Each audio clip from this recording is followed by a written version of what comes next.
Why, hello, everyone.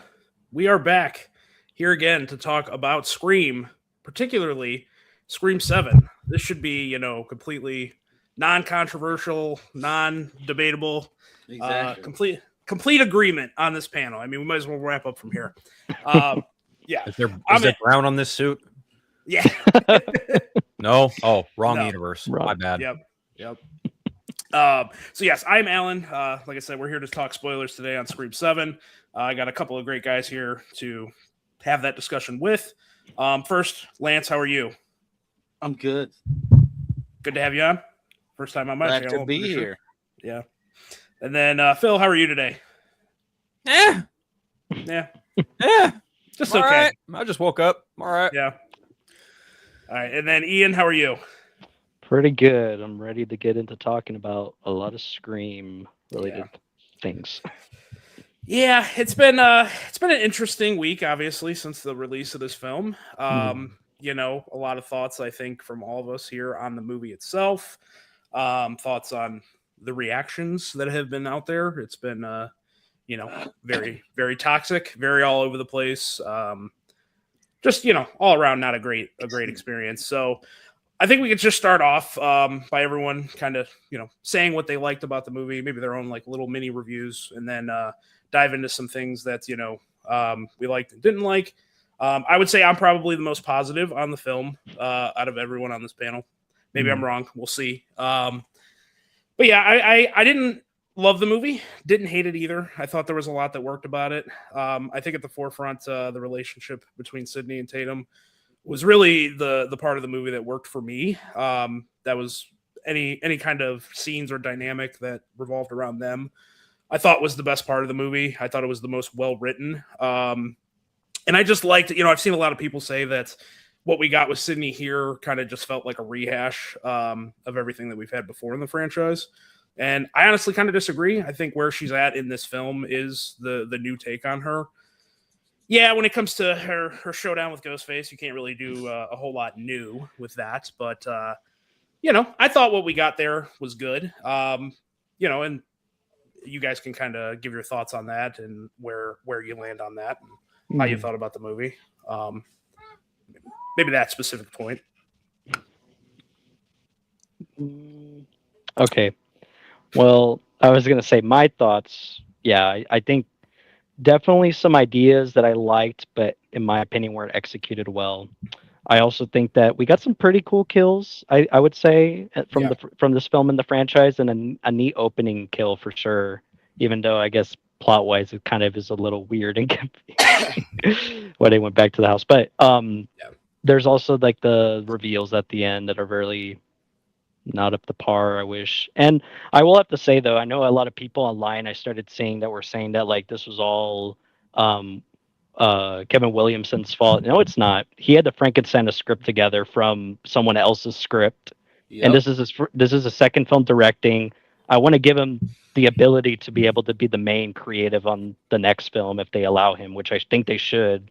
It would be a detriment not to have him be the main creative in the next film. But yeah, I mean, again, just some interesting ideas that I don't think were executed very well that I wish they did. And it felt a little cheap in some places in terms of filmmaking, I think. So yeah, production wise, it was, there was a lot to be desired. I'll say but that.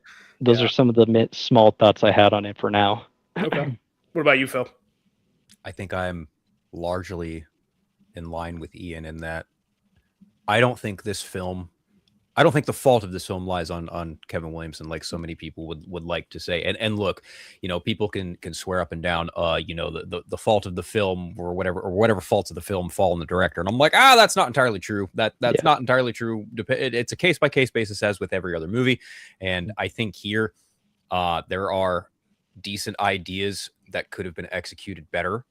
I also think that there are some decent performances, if not some really good performances. And I also think that there are some really great kills. But as Ian pointed out, that it is very, very clear that when you watch this movie, it is very much a Frankenstein's monster in terms of a script. From a script and narrative writing perspective, this is easily the weakest one in the franchise, in my opinion, without a doubt. And again, I, much like Ian, do not put that up on Kevin Williamson's shoulders in the slightest because, he was brought in at the 11th hour to rehaul whatever script Spyglass had, and we all know why. It's unfortunate, but it's just obvious. It's just really obvious that they pivoted again for the second time in franchise history, and it's kind of a shame because the film kind of suffers for it, even regardless of some few bright spots in it. But that's kind of where I'm at with it. Mm-hmm. Yeah. What about you, Lance? As somebody who enjoyed the last two Screams, I'm kind of like on the same. Like, this is easily the worst one. Like, it's your typical Scream movie to me, except you have way too many dumb moments. Like in horror movies, you have your dumb moments. You have your moments that you have to put in to try to add suspense. But this movie seemed to go overboard on extremely dumb decisions. I think the movie started off strong with those first two kills. I thought that was very, very interesting. Kind of saw that coming because, like, okay, I get the whole aspect of you have like these legendary houses or places where something bad happened and you turned it into a tourist attraction, but you go there and possibly it happens in a lot of different horror films. Like we see it. So yeah. I kind of saw that coming, but I still enjoyed it. Like I still enjoyed that, but it's just like towards the middle and then the end, it's just like, whoa, like what are we doing here? Like that's how it was for me. It's like I saw too many things coming, and as to where the other films, they left you with some sense of like suspense or whatever. This one kind of just like dropped everything and then just upended everything with the reveal at the end. It was yeah, that reveal was that was the worst in the franchise. I mean, that's a spoiler alert, I guess, for the rankings that we're gonna do for the killers of like our re-ranking on that. I mean, those killers were terrible. And there's just no way around it. And I guess we can kind of go there because I think to me that's really what brings this film down is those killer reveals. 2 of the 3 killers, we don't even know what their fucking motive was. No, we have no idea. Literally no idea. Yeah, like just wanted to help the attractive lady, I guess. Right. Yeah. I'm like, did they fall in love with her at the psychiatric hospital? Was that it? I mean, that's what I was wondering too. Because at least with Charlie and 4, he actually did admit that he likes Jill. But in this one, it's like, I do AI stuff. What does that mean? Why are you helping her? What does that mean? And then Carl, of course, is just like some guy in the psych ward, I guess, that just wanted to do it for some reason. Yeah. Now, I know we said that all the faults do not lie on Kevin Williamson, but I will say there is one thing that he did say in regards to Stu Macher that he changed for the ending of the movie, and it was based off of the audience reaction for a test screening. And I'm like, why? Robert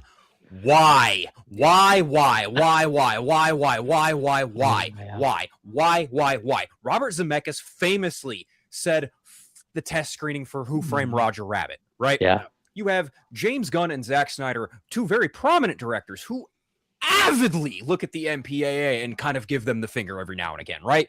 And I'm just like, brother, you are the godfather of this franchise, and you decided to take out a possibility that Stu Macher may actually be alive just because general audience assholes don't care?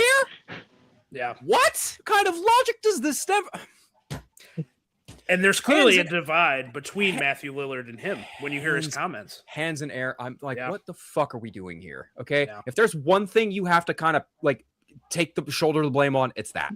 Yeah, for sure. I agree.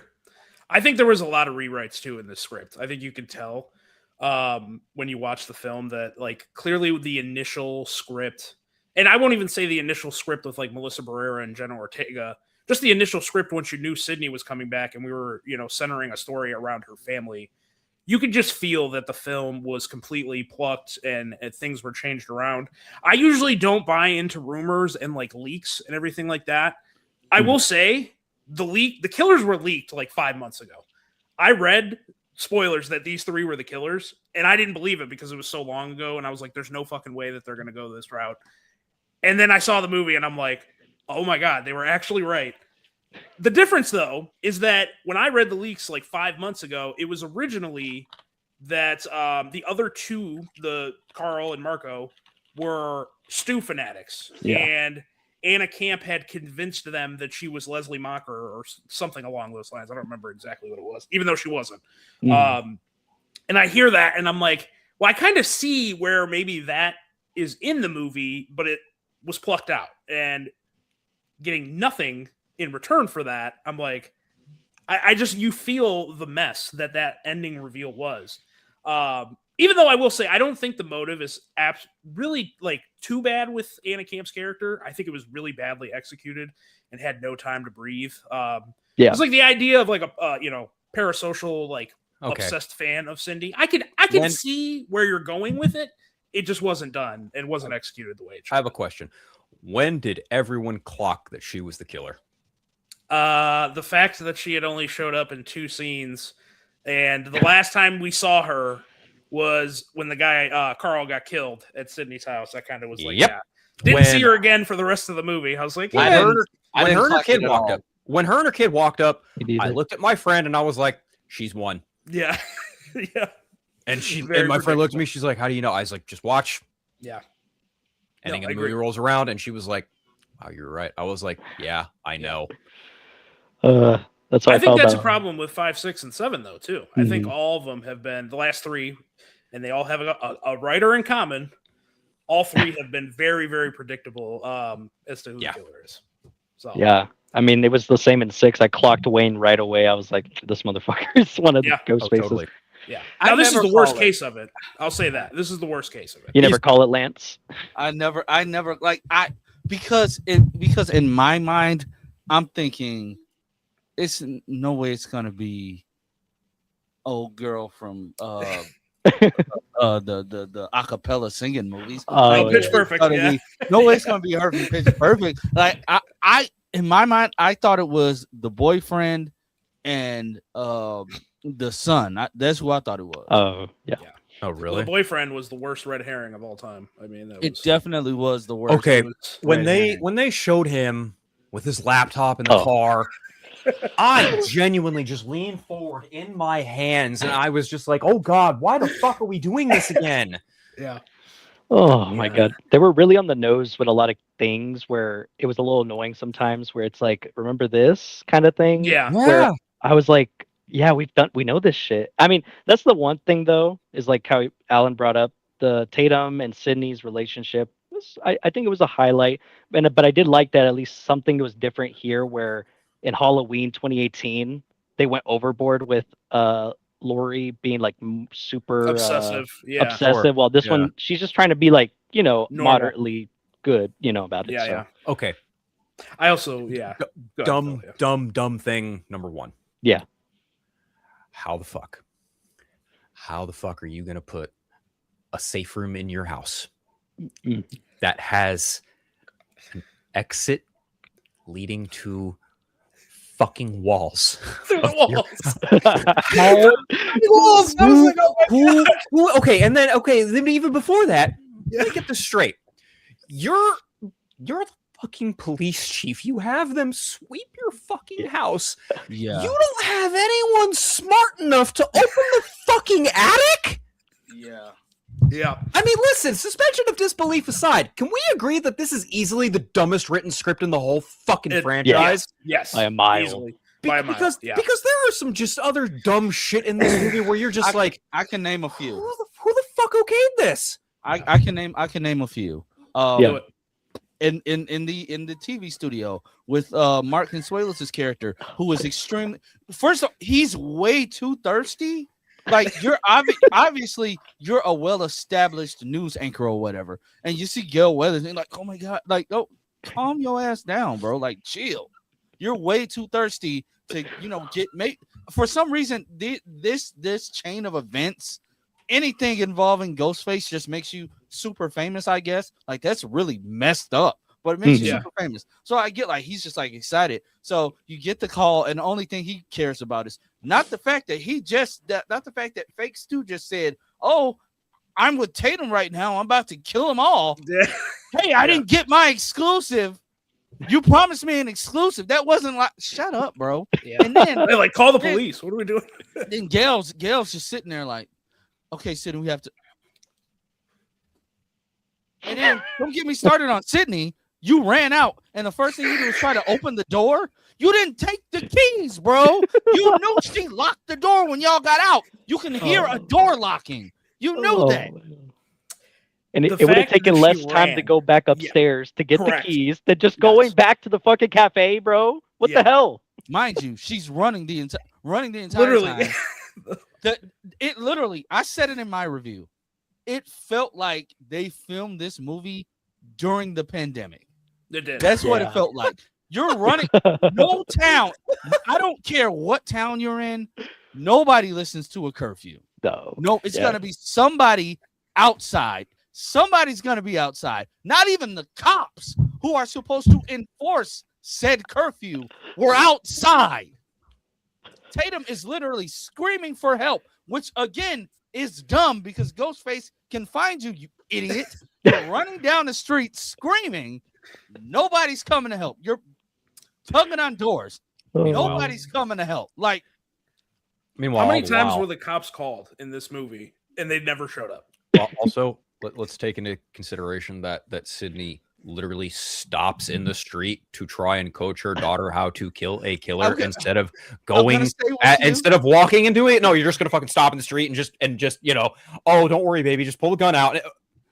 Oh my I'm gonna God, stay dude. with you the entire time. You're gonna He's- watch her potentially die, bro. Yeah. Run! What are you Oh my doing? God. Run! Yeah. You're standing Now, there also- like an idiot. Here's how you know these killers are bad too, because aside from the Anna Camp and the knockoff Stumacher AI guy, whatever the fuck his name is, Yeah. this bitch didn't even care that her own kid got murked. No. She I didn't even care. I think she killed him. You think she that killed was- him? I think Yeah. she might have. Oh, Yeah, I don't know. I I think don't she know. might have. How was she that strong? I was about So to say let- she was. Okay. Yeah. Hold on. now. Have you To be seen fair- Draven? Have you seen how Draven? Yeah, he's right. He got that. Well, I was gonna point. say, to be fair, that's been a problem in Scream in general, right? Like Very true. Jill Roberts in Scream 4 was not, doing anything that was happening in that movie. Amber killed Dewey, Yeah. that's been a problem. But I get it. Yeah. It's still she lifted him over and put his head through a fucking beer tap. I mean, come on. Yeah. Okay. Like- So great kills, but then let's jump to the core 2 from the core 4, right? Oh, yeah. my Who were in this movie all of 20 minutes just to be Gail Weathers' camera crew, which felt so subservient and so disserviceable to these characters. Yeah. I'm just like, oh, okay, that's cool. They both get slashed one time and they're out of commission, They don't show up at all till the I end. can't. I can't. They're and then they laying come at the there. end of the movie and they're just like, Oh, I and then can't- Gail, and then Gail's like, oh, hey guys, guess what? It's your turn. They're like, oh, okay, we're good. Yeah. We're good. I can't even lift my arm. Dude, and then Okay. fucking her husband being alive at the Yes, end. I was just Oh, gonna go there. oh, I God. was just Oh. gonna go there. I was just Yeah. gonna go there. How did Yep. he survive that? Like he got stabbed at like 11 a.m. that day, and then by 8 o'clock, no medical attention, no, he's still alive somehow Sydney Not did only not that- care for the fact that she did not talk to her husband all day. all day. He That's got true. stabbed at most, if not more times than Mason did in Scream 5. Oh, I don't Oh, know. yeah. About that. I Well, don't think it was that bad. yeah, no. No, it was. It was, and for the so- simple fact that he was hold wrapped on. in plastic around his Yeah. face, how Yeah. didn't he suffocate?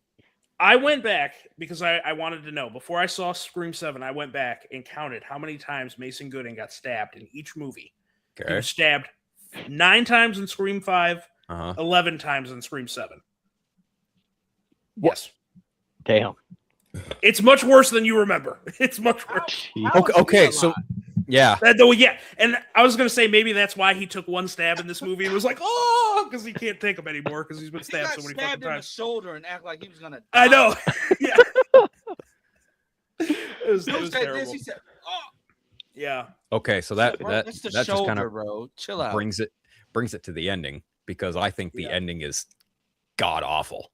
Mhm. I think trying to do the ending to recreate the intro to 1 in the most laziest way imaginable is such a letdown. Yeah, Because we're gonna go back to right where it started. You're gonna watch someone you love die right outside the pool, and it's like, what are For you? one, she wasn't even there. So like that doesn't Right. even make any sense. Right? I'm Right? like, what the fuck Yeah. are we doing here? Yeah. And I think it all ties in because it's supposed to all be a facade, right? That it's Stu. And Right. that's Right. the part where I say you can kind of feel the rewrites, because if it's, what, obviously I believe Kevin Williamson, what he said, that they did an ending where Stu actually was alive. Oh yeah. I can feel that all over the fucking movie. Yeah. It's all there. Like, Yeah. that's why I'm like, who are you listening to? What idiots are you listening to who watched the ending where Stu's alive and then watched this ending and said, yep, that's the better one? Who are these people? I want to have a talk with them. I want to have a discussion with them. In a franchise that is so damn near predicated on this coda. Yeah. Mhm. It now, and you have that opportunity to plant that seed, and yet the people who test screened this movie went, nah, Yeah. Yeah. just make him AI. Which, for the record, I called You way did. back when. Yeah. Yeah. I've been saying it for fucking years. Whatever. When they let it slip that Stu Macher was coming back, I was like, it's AI. Yeah. And I think even the casting of Roman Bridger, having him brought back too, pretty much confirmed that notion. What a And- waste, by the way. I will say, yes and no, but because it was in a way it was cool to see Sydney look at her past demons, right? Yeah. Because listen, I love Laurie Metcalf. Having Laurie Metcalf in anything will probably put at least a couple points. I in your love favor. her and Roseanne and the Connors. Yeah. Oh, dude, Yeah. you need to watch. Oh, damn it, she's in another movie with Saoirse Ronan. 3 billboards to some shit. I don't. Oh, remember. yes. I know what you're talking. I She's can't remember the also. title. I know what you're talking about, though. Yeah. It's a movie that's pertinent around Sacramento. It's where I'm from, so that's why it kind Yeah. of rings. Yeah, but yeah, Laurie Metcalf is amazing. She's Yeah. also Sheldon Cooper's mom, in case anyone didn't know that. That's right. Yeah. So Yeah. also I love Scream too. So Oh yeah. Yeah. seeing that, I was like, oh, here we go. But then it was, it was just AI bullshit. And I'm just like, man, this is like being a DC fan, loving Man of Steel, and then watching all the AI slop for the Snyderverse. Yeah. Yeah. And be like, oh, that's great. Yeah. That's Yeah. That's man. exactly what it feels like when I watched that, because I was just like, listen, I love Laurie Metcalf and I like Roman Bridger and I like the idea of what we're doing here, but it was just such a one scene moment, and you're just like, oh, done and over. Okay. Yeah. It was I think really- too my problem, because I know you said you didn't have a problem with it, so I want to go back to that. My problem with it is that the comments that were made by Kevin Williamson, by Scott Foley publicly, because Scott Foley specifically said, when I read the script, it was a great reason why I was back. Uh-huh. And then I watched the movie and I'm like, you were on screen as an AI, older version, by the way, which I don't even understand. Explain to me how that's even fucking possible with AI. I digress. But how is that a justified return for you to show up on the screen for 2 seconds? When I heard, like you, I assumed it was AI too, but I thought maybe it was going to be a thing where every single Ghostface was getting like a full phone call, like with Stu, where it was like, oh, one of these killers is back and Sydney's got to try to figure out who it is. Mhm. But then it was Stu the whole movie, and then we get to the end and she's walking in and I'm like, oh, this is where they're all coming back. They're trying to have a fucking Avengers Endgame moment where we have all the fucking killers from every single Yeah. movie come back. Like, truthfully, I thaught there was going to be more. I thought, Jill was going to pop up and fucking, That's you what know. was funny too. I guess they Yeah. couldn't get her in for that. yeah. It seemed like it was only the first 3 that they wanted to go into. I feel like Billy would have been easy because Billy was already under contract, from what I Yeah. understand, for a 3rd movie. So it's like, why didn't you have him? Yeah, I don't know, man. It was I just such do a have weird. I do have another nitpick. Okay. In the end, when they have Tatum in her infinite dumb acidum, just in the chair, holding the knife to her throat or whatever. And what's the lady's name? What the killer? Jessica. Jessica. Yeah. Jessica, Draven's mom is just, she's there, she's monologuing, and me being a human being with eyes, can clearly see Sydney not being discreet at all. Yeah. Just steady, just mind you. Yeah. Awesome. He's half dead. He's half dead. He's just. Yeah. Yep. Oh man. Oh, Yeah. I said, bro, Man. what is happening? And y'all don't see her looking. Y'all, first of all, he did not open that. He did not flick that knife open silently. You're half dead. How are you cutting something? Yeah. You shouldn't be able to move. Secondly, another thing, from a medical standpoint, from watching medical dramas, from seeing how people die in this franchise, you were stabbed that many times, no blood was coming out of your mouth. You were laying there for a damn day. No blood. It was at least 12 hours. Like, I'm putting money on it. It was at least 12 hours. He was attacked while the twins and Tatum were still at the house. Oh yeah. They were irritates still me. there. I They were like Joel still McHale there. as an actor. I like Joel McHale just fine as an actor, but like the whole like when we heard that Sydney's husband's name was Mark, everyone went to Patrick Dempsey's character. Yes. And to not have him be the husband feels like such a fucking disservice, right? Yeah. Because like they kind of bonded on 3, Yeah. Oh yeah. you know, and I don't know. There's just a lot. When Yeah, think about this movie, I will say where I'm with just him, like I thought he did a good job. I think he was actually one of the stronger characters until he's just fucking isn't worst functioning police chief. Right. for the rest of the movie. World's, Yeah. world's worst Yeah. police chief, captain, whatever. he is. world's worst police chief and police. Period. Yeah. Yeah. Al- yeah. Also, another thing, Tatum's whole.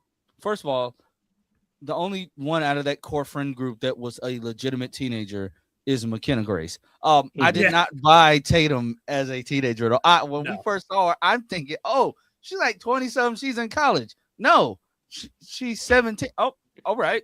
We're doing that again. Okay. Yeah. Her character development is, hey, mom, I want my mom to, open up to me, but I also really want to sleep with my boyfriend, but I'm not gonna do that. Yeah. I said, dog, this is what we're doing? Like Well, horny Lance- side plot? Lance, she's Sydney fucking Prescott's daughter. Yo, God. Oh yeah, that Dude, but the thing too about it is that this script was so in your face with the thing, like the drama teacher, whoever the hell, the theater Oh teacher. my God, He's like, yeah. "Oh, what Dude. happened, dude? Aren't you Sydney's daughter? Why aren't you like, where's that dog in you, dude?" Yeah. It's like, Yeah. bro, what the fuck is this? Who the Like- fuck talks to a child like that, Well, dude? that, and as well as being so upfront, like where we can't like at least get that ourselves, because that's not really like, How people know, talk. Not only that, you're gonna talk to a 17-year-old girl like that for playing a fucking puppy in a but does it- play. doesn't have lines. He just barks apparently. Yeah. What the fuck? You're not chipper that- enough. that's You're what not pissed me excited off. enough. That's what pissed me. She was like, "Man, I'm so ready for this play." Man, you're the damn dog. Calm your ass down. man. You're the dog. Oh my God. Yeah. Okay, I think it was so- more just like, "Mom, I'm just like my mom. I want to be in the play." And it's like, okay, come on. Like, Yeah, Like when that- I heard that, I had flashbacks to 2, and then when I saw the play, I was like, "Oh, this is not like 2 at all." This Not is- at all. Yeah. No, Yeah, not at all. no. There's my Wi-Fi. My Wi-Fi's acting up. It's telling me, Phil, it's doing what it did the last time when my computer wanted to update. Yeah. oh Uh-oh. no. bro. Yeah. Okay, so when McKenna Grace's character got killed, I was like, "Oh, well, she's Yep. the opening kill." Well, she's not the opening kill. She's the first friend to go. I was yeah. Yeah. like, "Well, that sucks," because she was That was kind a of good cool kill, in this movie. though. It was a That good was- kill. I'll give it you was, that. yeah. It was Yeah, it creative. was. But her death pissed me off because you were just hanging on to the thing not 5 minutes ago. But Don't now piss me you off just about that. can't. You know what really pissed me off about that scene? I didn't get to see the other kid die. Yeah. Oh yeah. I know. Yeah. That's I wanted to right. watch that. I wanted to watch someone just walk up to him and just get him yeah. right in the throat. I wanted to watch But that. you I know did- I'm terrible. I Tatum want to didn't- see a child die. Fuck me, right? Tatum didn't hear any screaming. Yeah. Yeah. Yeah. He was doing. He's talking about, I want to go get this costume off. The boyfriend's like, I'll help you. Well, Then they I get thought back there, and she has Yeah, on a let me get full this straight. bodysuit under that. I Dude, said, it makes it's it more suspicious, even though we know she's not the killer. You're like, Tatum, like- what were you doing? Where were Let me you? get this Yeah. straight. Let me get this straight. You're with your boyfriend down in the costume department, whatever, and the other friends elsewhere under this auditorium. You can clearly hear your friend screaming for dear life. exactly. Nothing? Well, they made a comment that her and Ben went to like I don't know if it was a school shop or something. Oh like yeah, that. that's right. Yeah, They all made a like- comment about it, and then that's when they were pointing the fingers at I don't The even other remember friend, her name, yeah. Celeste O'Connor. Yeah. Good So- excuse. You're free to go. No, Bro, no yeah. question. Celeste O'Connor needs to stop signing up for movies that release in February. Oh yeah. Oh yeah. This and Madam Web. Yeah. Oh no, dude. I think she's a capable actor. I'm just like, you're not picking the right movies. To No, you need better show agents. anything off. I'm Okay. like, okay, let's be fair here because this movie actually made money where Madam Web did not. That's True. true. Yes. She's gonna be fine. I think the cast Yeah. gonna be fine. I think everyone's gonna be fine. I think we all know we're getting a Scream 8, but Yeah. Mhm. are we really looking forward to it? Well, that's the thing, huh? It depends on right? That's It the depends thing. on who's doing it, right? Who's Exactly. writing it, who's directing it, what is it going to be about? How long do we have to have a production? I mean, this thing felt like it got greenlit, speed ran right into production, and was out within the year. Yeah. You know, but honestly, too, for me, like that scene, that play scene, I said in my review what it felt like to me with the script and why I felt like the writing was so weak. It felt like when they sat down and like mapped this movie out, they took the individual set pieces, like the opening scene at Stu's house, Yeah. the play kill, the house, the attack on Sydney's house, the bar scene, the Yeah. finale, and they then wrote a story around those rather than And what's writing ironic? a story and then making the set pieces from that story. You know That's what's what it felt ironic? like. It feels like that, and also feels like that because those set pieces are supposed to remind you of the other movies in Well, which yeah. they are taking inspiration from, and it's Yeah. just lazily handled. For Yeah. sure. Also, I was going to bring up, I love the breakdown of the beginning, which is a really good opening kill. But then you're like, man, these guys flew from Indiana to California, Woodsboro, and went back. But, Yeah, you know, it's it whatever. made no sense. It made no But sense. I was going to say, too, that I think technically, based on Jessica's logic for her reasoning for doing this, I think burning Stu's house would actually give her, like, it wouldn't cause more trauma. It'd give her less, I thought. 'Cause Yeah. that's like, You would think. Yeah, you know? I you're don't know. burning down the place that like has been the cause of so much trauma for Sydney. You'd be like, all right, thank you, you know. And I honestly, I will say that's the one thing in these last 3 films I love about Sydney. It just seems like she does not give one iota of a fuck. Like she has that first call before it's obviously, you know, fake Stu. And like she just doesn't care. Like she's talking, she's like, yeah, you know, still doing her coffee order, organizing her inventory, and then once it's, you know, AI Stu, then it changes. But that is the one thing I will say I liked that they kept that she's trying to move away, and didn't last long, obviously. But You did bring up a good point with the phone calls too, by the way. We didn't really get a lot of Roger L. Jackson at all, No. yeah, at all. Yeah. Yeah. I think once you kind of make it known that Stu Macher is you know the mastermind behind your Yeah. plot, you kind of don't really need yeah, Robert Jackson. Roger Yeah. Jackson. Roger, Roger. yeah. Yeah, Yeah. But you don't really need that unless you're in the situation with the other children who are getting murdered. true. You know. Yeah. I But agree. he was missed, of course. Oh, 100%. No doubt You know, about it. And it makes sense too because I went to a horror convention like I don't know, it was like 6 or 7 months ago. Yeah. And he was there, and like we were doing a panel, and I'm not kidding, it might have been maybe a month and a half after they said they were filming the Mhm. movie, and he was Yeah. like, "Yeah, I wrapped up on that like 3 weeks ago," and I'm just like, "That's pretty fucking odd." I thought they just said it started, so I kind of with Stu and everything, I was like, "Yeah, I don't think he's gonna have too big of a role in the film." No. Yeah. No. You know. And then Oh. I think there was a tell too at the end where you had Stu for most of the movie, and then right before she gets to the house, it's Roger L. Jackson back on the phone. It's like, There it not is. Stu. Yep, there it is. I'm like, And- yeah, And I think it's unfortunate too, because I think Matthew Lillard put on a great performance as Stu again. Yeah. Yeah. But it was all just the AI stuff, though. That's Yeah. the thing. It would have been better if we actually did get him, alive. It's the most realistic AI performance I've ever seen. Yeah, that's true. Well, and that's the thing where I say about like logic. It's like in this universe, Stu has been dead for 30 years. How do you know what he looks like as fucking 30 years older? And stuff like we see that in AI nowadays, but I've never seen one that's like, oh, that looks real. It was You know, smart You to just- kind of you just like, put it in there. put some Yeah. scars over his I'll face. be right to back. Look like he That part, survived. yeah. Oh, yeah.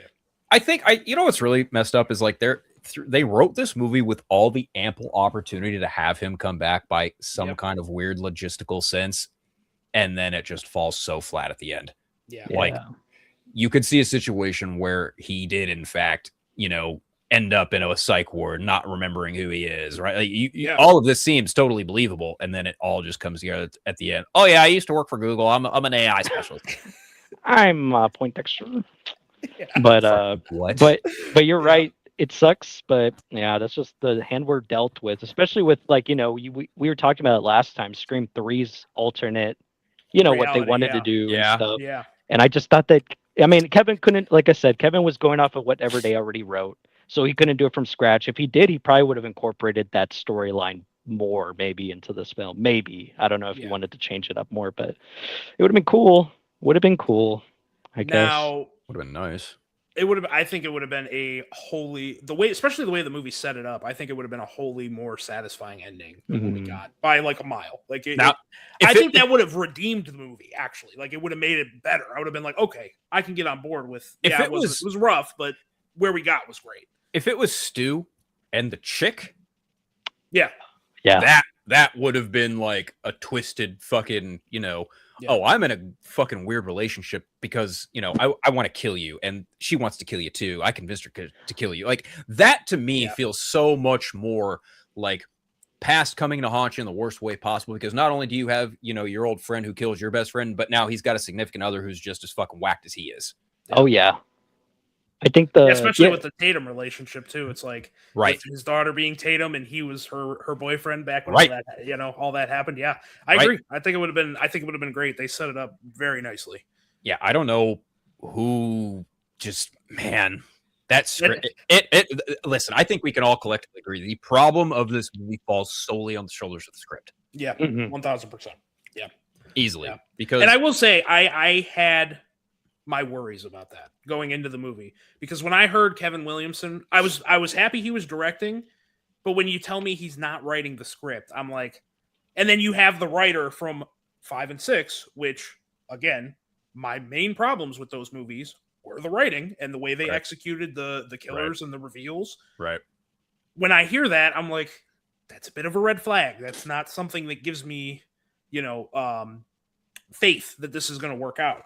So, I don't know. The script was just, it was the worst script of the franchise, and it's not even close. I think if he was in a situation where he was directing a script that he actually wrote, we'd be in very different territory. Again, I mentioned, Snyder, Gunn, a lot of directors do this like that. Like they write what they write and they direct what they write. It's not rocket science. I don't know if Nolan did this for Odyssey. I don't know if he wrote the script for Odyssey, if he had someone else do it. I'm not 100% on that. Yeah, not 100%. I mean, I know the last couple of movies he's done both. Okay. And I don't know about Odyssey though. And it's the same thing with Snyder, Rebel Moon and Army of the Dead, things like that. But he had contributors too, like Shea Hatton and Joby Harold on some of that stuff. But even, like the last 2 movies James Gunn has done, Guardians 3, Superman, all him. Him. He wrote them and directed them. And I think that when you have a director who writes and directs their films, they have a very concrete idea of what they're doing. And yes, you heard that right. I did say that in regards to James Gunn. I may not be a fan of what he does, but the same logic still applies. The man has a vision. He executes accordingly. And I feel that is prominent when you have the director doing both the writing and the directing. Oh yeah. Just like Eric Wallace in The Flash season 9. Great example, because that is the other end of the spectrum, Lance. Yeah. Oh man. Yeah, so I mean that's kind of I hope and I'm surprised we haven't gotten a confirmation yet on Scream 8. That Thought we did. Especially, I feel like the Did we? box office is pretty much going to satisfy that. Yeah, not. yeah. Because how much has this movie made now? Like over $150 million already? It's going to be the most successful movie in the franchise. Because I think Scream 6 was only 168 or right around there, and it's already at like 155. It's at 149 right now, as of today. Okay. Oh, So, guess yeah, as I of mean, yesterday, but yeah. Yeah, and I'm pretty sure 6 was in the 160 range. So I'd be very surprised if it doesn't, become the most profitable movie in the franchise. But Okay, so I am looking at. Oh wow! So its second week drop off. So it was bad. opening. It was very bad. It's at 82%. Yeah. 82% drop in its second weekend. Yeah. That's actually worse than they were saying, because I think they were saying around 70. Yeah, but even first, still, yeah. like this movie opened to $63 million on like a budget of I don't have it in front of me, but it's already made over $150 million, dude. Yeah. It was 45 million for the budget. Yeah. It's already tripled its budget. Mhm. Yeah. There you go. They don't have to say we're making 8. They are probably going to make 8. Make 8, yeah. Yeah.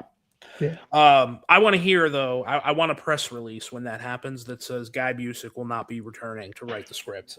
That's where I'm at with it. I'll be so mad if they bring him back in any capacity. I don't want to see him at all.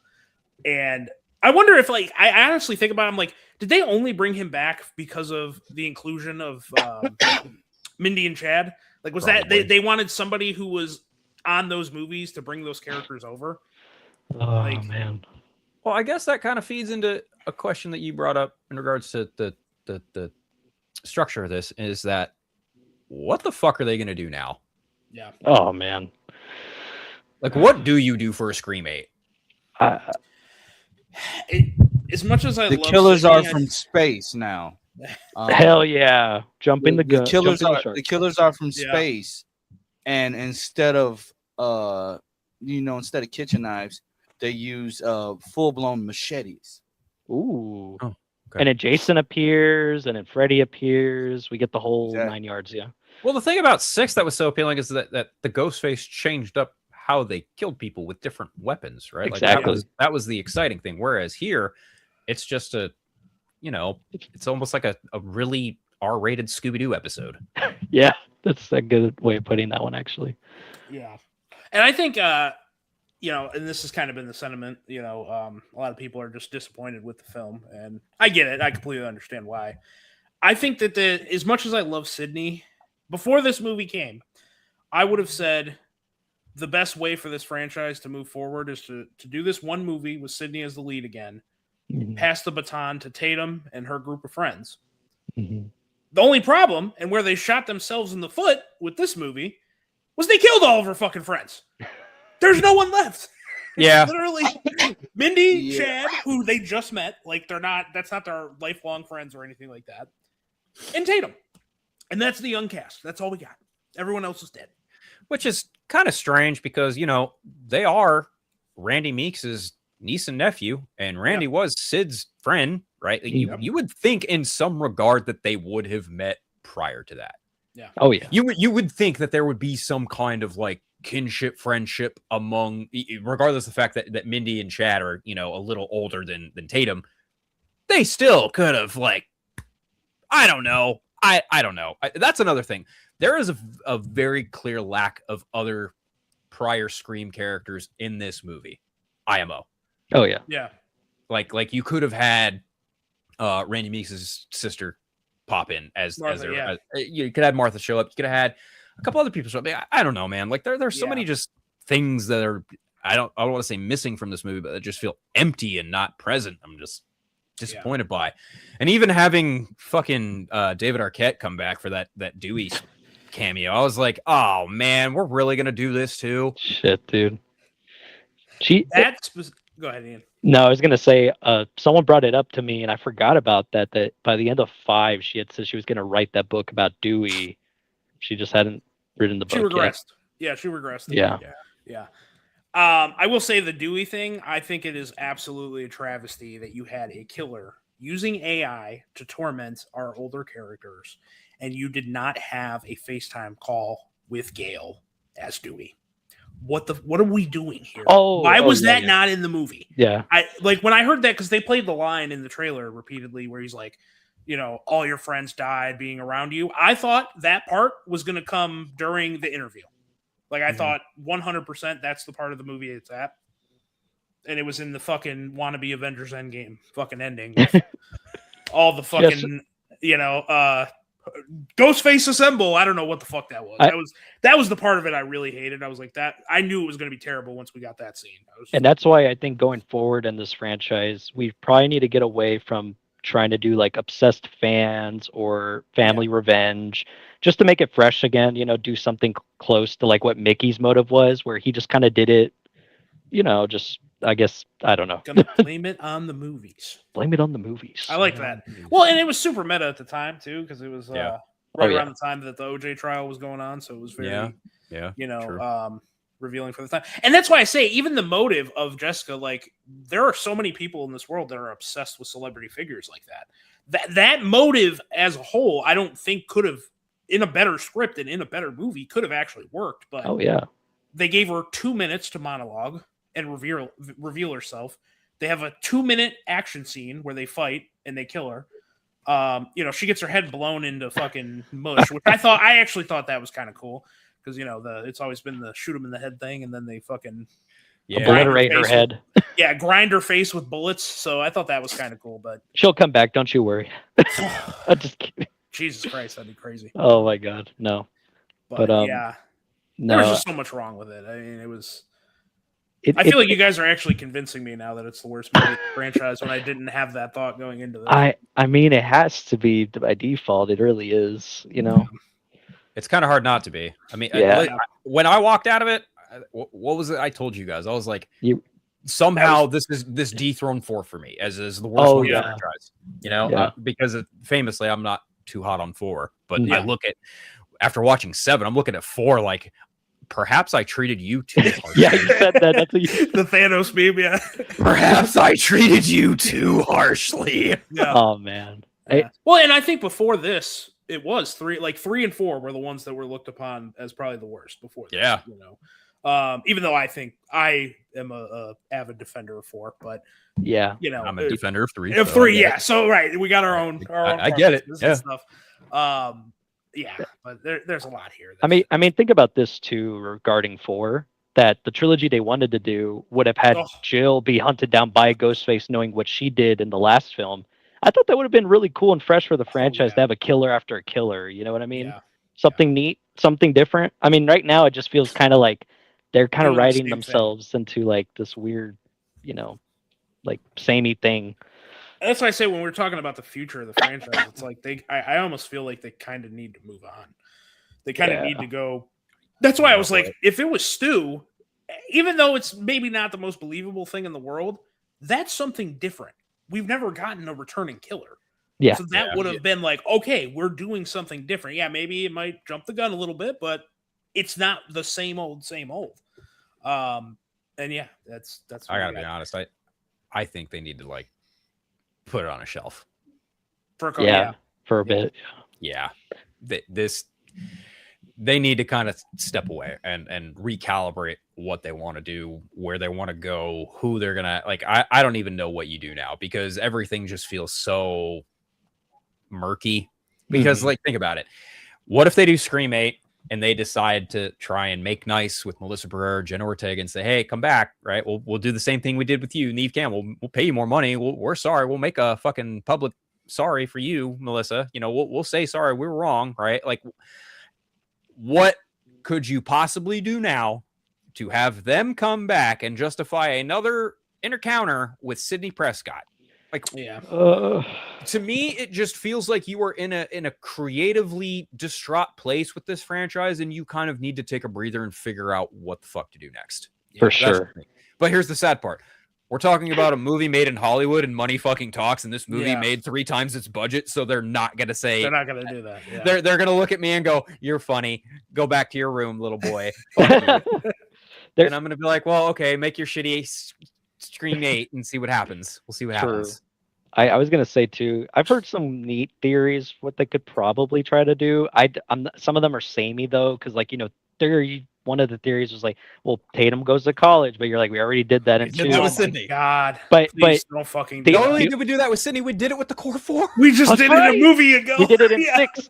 Yeah. But like the only thing it'd try to do, I mean, which doesn't really change much, but like environment maybe helps. Like maybe if they went outside the US for like a broad thing or something, Okay. maybe. A I don't French know. ghost face. That's Yeah. that's deeping into Bonjour, space Sydney. territory. True. Like, that's that's that's jumping true. into space territory. I That Yeah, don't is know. is, jumping yeah. into space territory. That's why I was like, I Well- think some. Well, go ahead. I was just saying, Now- I've heard the theory for years about like Christmas themed, like snow, Man, I Ghostface wish. in the winter or Uh, something. But I mean, even that's like, okay. But that I doesn't mean, change a lot, though. That's just No. still like the environment thing. I Yeah. feel It's like go ahead. whatever you think of, you can do with the Scream franchise has probably already been done in Yeah. another attempted horror franchise like Heart Eyes, Yeah. or like what they did with Halloween. Could you Yeah. imagine if they tried to do another Scream movie where they ignore 5 and 6 and 7 and just think about that? Like how fucked True. would Yeah. that be, right? Yeah. Yeah. I think the only theory I saw that was kind of neat, but it was from this YouTuber, so I have to give him props at 3C Films. But he said like something like, get away from Sydney, get away from our unfortunately like Barrera, like I don't think they're gonna make amends probably with Probably her. not, I mean, but he likes Kirby a lot, and I like Kirby too from 4, and she was there in 6 for being an FBI agent looking over Ghostface killings. He was saying something like she could be the main lead, mentions following many Ghostface attacks, and goes to different states and environments and tries to put together like what this can be in horror movie logic. You know what I mean? But I mean that's just like someone's thought, I guess. I don't know. Anthology. I think And that's something that's like- a way. Yeah, yeah. That I think that's something, and I feel like it lends itself to that because it's a fucking guy in a Ghostface costume killing people. It doesn't matter who they're going against. It doesn't have to be the same person over and over and over again. Yeah, it's very connected to our main leads typically, so it would be Yeah. neat to see something like not like someone. This is a really like just out there idea. I saw a comment on a YouTube video saying it's like, wouldn't it be cool if there was like a killing and a stab convention? You're trying to figure out who did it or something. I like did that. see that. Yeah. And I was like, huh. I know that's going to get away from our main leads and things, but that's Yeah. kind of neat. And that's also an environment thing too. Again, For sure. It's For not. sure. It's not really Yeah. switching up the formula. Yeah. It's You I know don't what know, I do do you- hate though? Yeah. I've always had an issue with them.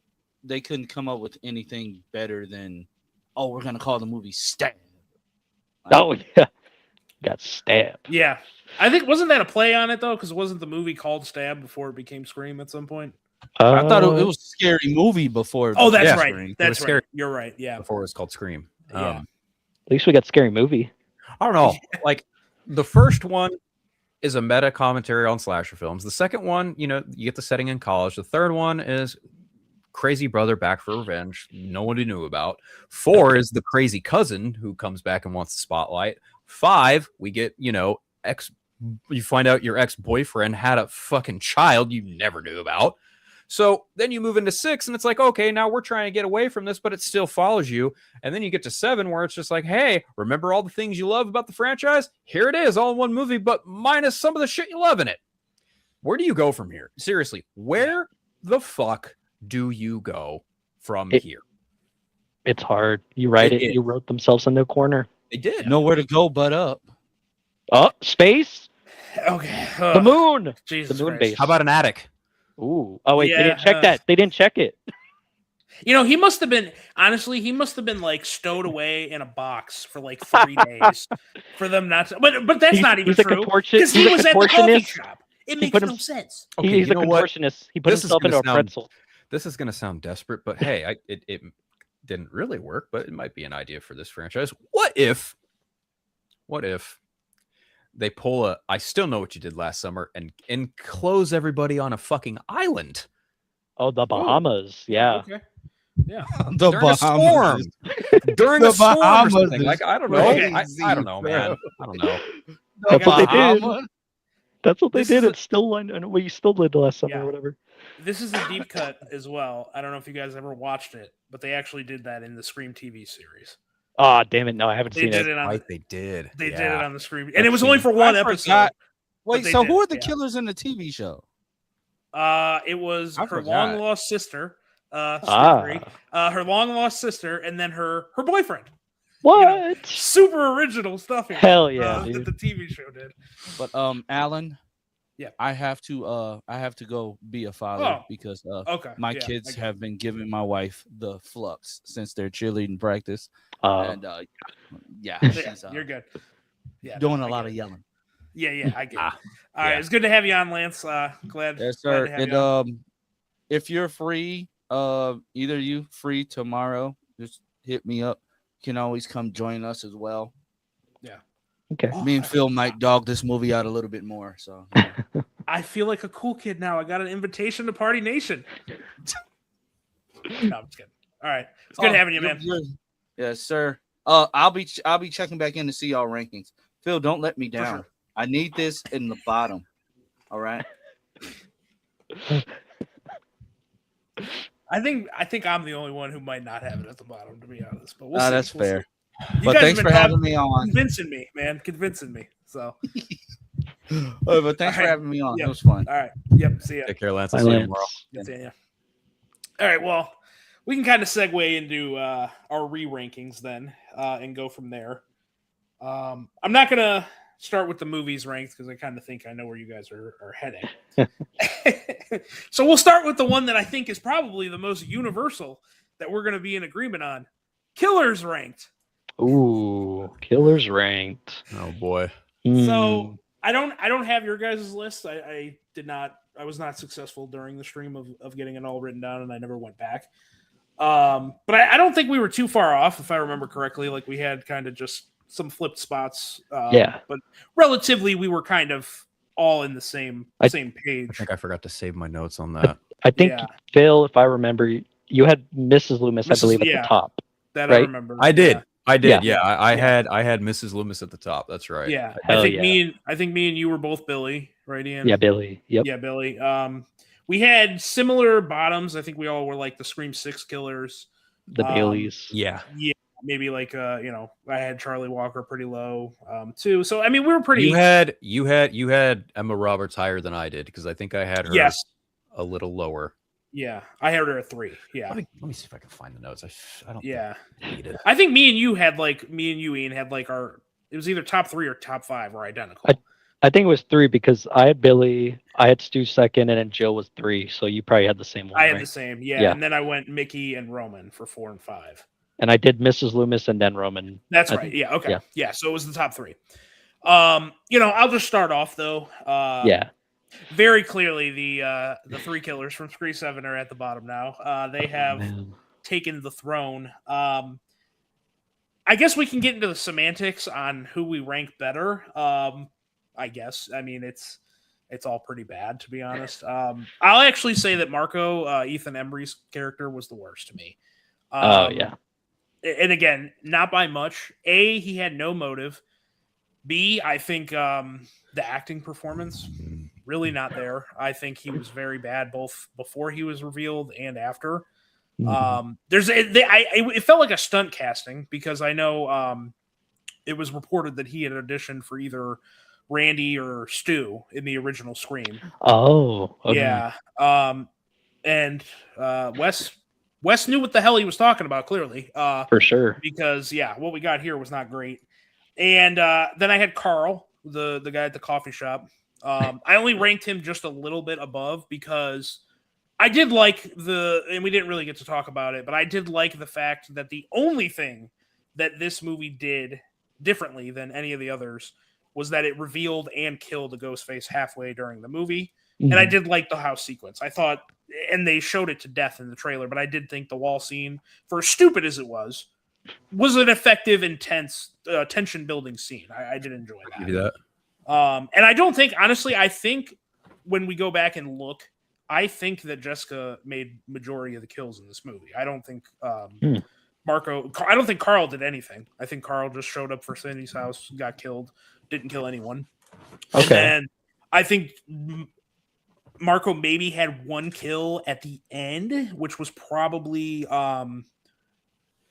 Wait, no, I don't even think he had a kill at the bar.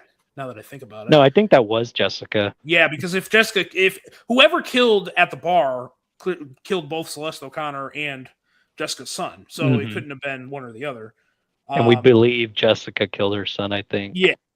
I like the motivation. He was kind of like his father. dad, What does that yeah. mean? Yeah, I don't know what that means. He just likes what does he like? He just likes true crime. I don't understand.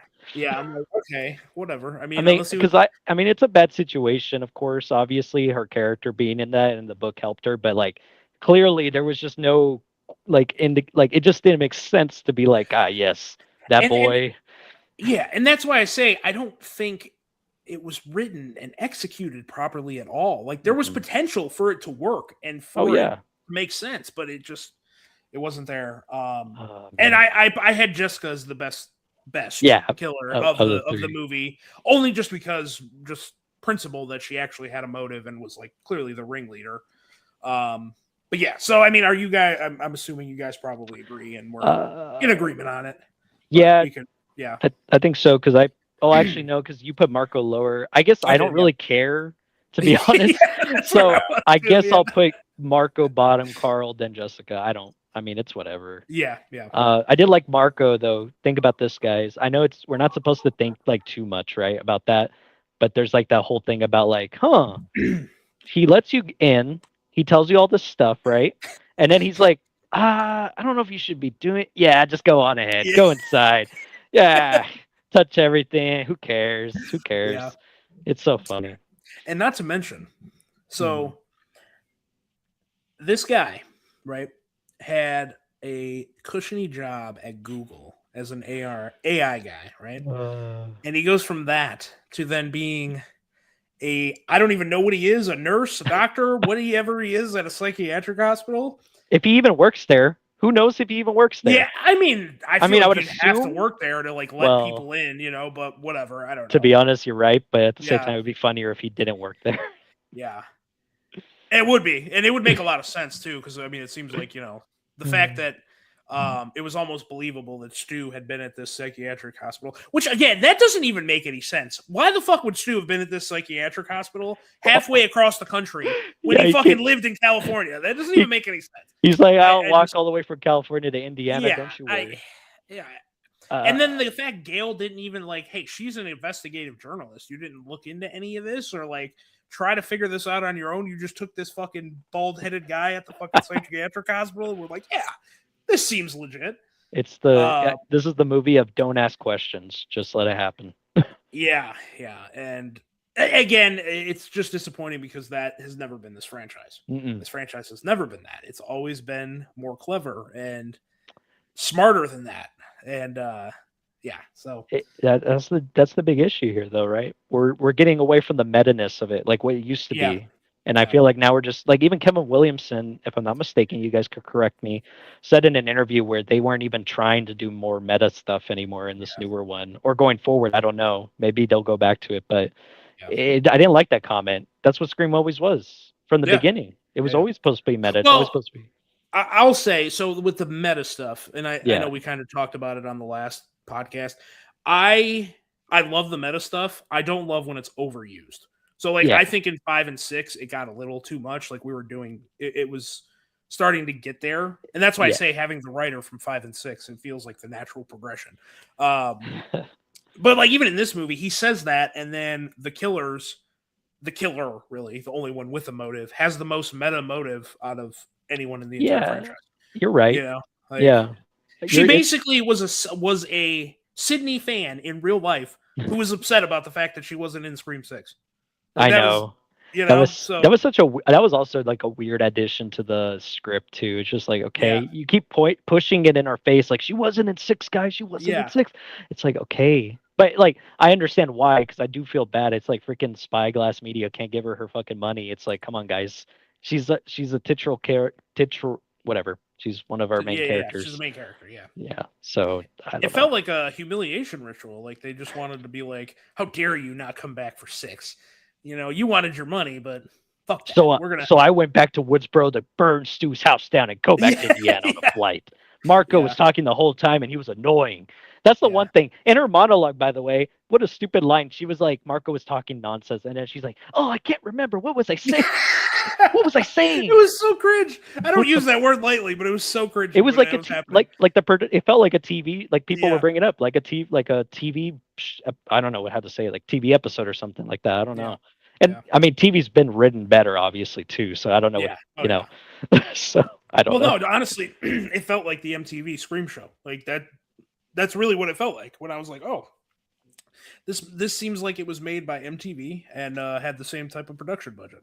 Mhm. So yeah, no, it was not there. What about you, Phil? Were you same thing? You don't really care which of these three is better than the others on your ranking? They're all equally garbage in my opinion. Yeah. It's the same thing with 6. I mean, I've got. Yeah. I just had to redo mine. Just thinking Yeah. off the top of my head, Mrs. Loomis and Stu is 1 and 2. Roman Oh, yeah. and Billy is 3 and 4. Mickey is 5. Jill is 6. And then from everything after Charlie, I don't fucking care. Yeah. I really don't. Because Richie and Amber, Yep. the 3 from 6, these 3. I'm just like, I don't fucking care, dude. Yeah. Yeah. Man, I what will a say, in hindsight, Richie and Amber aren't looking that bad anymore. No. No. after You're 6 wrong. and 7, I'm like, damn, they actually aren't that bad now, in hindsight. But No. And I feel bad. I actually put Mickey up now. Well, I never put Yeah. him low. But Mickey's up there now for like ghost faces now for me. I think every time I watch Scream 2, I like him more. I think Mhm. that's And I think maybe it's just Timothy Oliphant. I'm a huge fan of his. it's the better movie. Well, in that, yes, it is. I mean, it's my second favorite of the franchise. They flip flop sometimes, you know, They do, depending yeah, on the they day. do for me, yeah. Yeah, But 2's I- always been my favorite. So Yeah, I think I am definitively more putting 2 like in that number 2 spot pretty solidly. it's so funny how this one movie immediately makes you look at some of the other ones and go, okay, you know what? Maybe not so bad. Yeah, right. Maybe not so bad at all. Oh, Right, man. yeah. It's Yeah, crazy. and that this is the killer ones, especially. That's really Yeah. I think even the biggest defenders of this movie and the people who say they love this movie, how can you justify the killer reveals and the motives? No. Like I I just ran into anybody who's enjoyed this movie. yeah, I've been on some pretty intense pages of people, and maybe it has to do with the whole Melissa Barrera situation, and it's just one side wanting to, Well, rub it in the face of the other. But That it's boycott really worked, didn't it? hey, I did work, and that Yeah. I knew it wasn't going to work. If anything, I think it made people want to go see it even more, Probably. truthfully. But Yeah. I think, like I said, I think with the fandom right now, there's just two extreme ends. Like Yeah. the one Easily, end that yeah. is I'm done with Scream. When Marissa Barrera left this franchise, I left the Mhm. franchise. And then there are the diehards who are like, no, nothing can be done wrong with this franchise. Every movie's great. Mhm. And I'm like, look, I understand. I'm right in the middle. I think we're all sane people and probably right in the middle. Yeah. But if you keep going the other route, we're going to keep getting shit like this. It's not going to get better. It's only going to continue to get worse. Exactly. And that's why, it's funny you bring up 5. You're like, Richie and Amber aren't looking too bad. To be honest, 5 is now pretty relevant in the fandom of Scream. It really currently. is. Yeah. Oh, man. Yeah. I Yeah. mean, I'd rather be on that Reddit that I showed y'all about the actual stab within Yeah, universe. yeah. Oh, man. Yeah. I'd rather Yeah. be there right now. Yeah. Than the fandom than the way it is right now. And I thought, maybe once we got through 7 that it would calm down, right? Because maybe the boycotters won't be as vehement. But I'm like, it just seems like it's ramping up, if anything, and that it's going to continue on. And I'm like, do I even want to talk about this fucking movie? Like, it's turning into Star Wars. That's what it feels like to me. with the fandom. Yeah. And it's where And- I hate both sides. It's like, come on, Yeah. guys. I you hate you can't- guys equally. Yeah. I know. It's like I hate the diehards, and I don't like the people that are just like not wanting to give it a chance. Give At it- yeah. least, just like you can even watch it and say like, yeah, that's not good. Yeah. You know what I mean? Yeah. But Yeah. I know. Well, even I know. going into this movie, I was one of the people saying like, you don't have to shit on what we got in those last 2 movies and Melissa Barrera and Jenna Ortega Mhm. to like getting Sydney back. I mean, I was excited either way for me. Yeah. But you don't have to shit on one to prop the other. But that's all it seems like it really is. Yeah, at like this point. before this one came out, remember our last stream was like we all like these in Yeah. all different ways. You know what I Yeah. mean? Yep. We like even the ones that are lesser technically compared to the others. There's always something to like, and I think this has been the one that we're kind of struggling to like. We do like some things from the Yeah, new yeah, one, yeah. but it's just like Yeah. it's probably less The- than the other than ones. the others. It's a Yeah. struggle to actually find something worth a damn to talk about in this movie that's meaningful. Movie. Yeah. True. Yeah, because everything that they're like I said, everything going into this movie and then in the movie up until the final act that was worth talking about just gets fucking thrown out the window and, Right. and stomped all over, and no one cares Yeah. about it anymore. Okay, so we can go to the other one. I think this is something positive actually that we can talk about with this movie. Yeah. I really liked the opening. I thought the opening was really great. Mhm. I don't know if you guys have ever watched the TV show Landman. Michelle know of it. Rudolph, the girl, is one of the main characters of that. I think she's really good in that. So I really enjoyed seeing her. I liked the meta-ness of this opening scene. I didn't want to interrupt Lance when he was talking earlier, but he mentioned about the Airbnb house. I'm like, there actually is a Scream Airbnb Yeah. house for Schumacher's house. So I thought There that is. was, yeah, and I thought that was really meta on how they played that. And then I really loved, and I talked about it in my review too, the one thing I think about Ghostface's presence that this movie did well was how it used Ghostface in the shadows. And I Yeah. thought that was Yeah. very well executed in this opening scene where you get her and you see just the dark room behind her and you slowly see the mask of Ghostface come up and then go back. And like I just loved that back and forth. And then even with like the animatronic, where it, like, so I don't really understand how logistically that worked out, how it like switched out the animatronic and then it was just the Ghostface standing there. That was a little bit like, okay, whatever. Well, they were on a Um, time crunch to get back to Indiana, so they had to do it really That's quickly. what it is, yeah. So I thought that was weird, but I still liked how the scene played out. Mhm. I wish they wouldn't have abused it in the marketing. Yeah. Because I think like even the scene of her falling from the stairs, I thought that would have been much better to see in the movie for the first time. And then obviously burning the house down. So where we can kind of go. I can have you start, Ian, on Okay. this one. Where, like, compared to the other movies, where do you have it on your list? You can just give like a brief where you were in your ranking before, and then where you're slotting this opening in. Yeah, I think I kept 3 as our last one, unfortunately, just because it's still like Cotton's fine, but I didn't really care the way it went down. Yeah. I put 5 above that one because it took like it was brutal, but again, it wasn't like an official kill technically.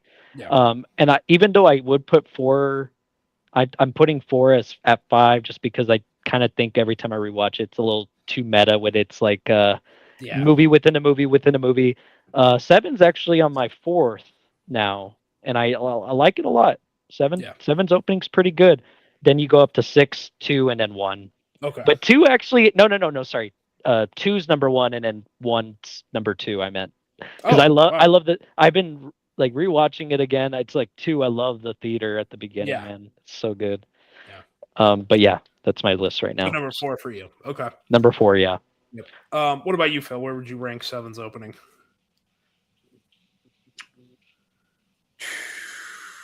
Let's see.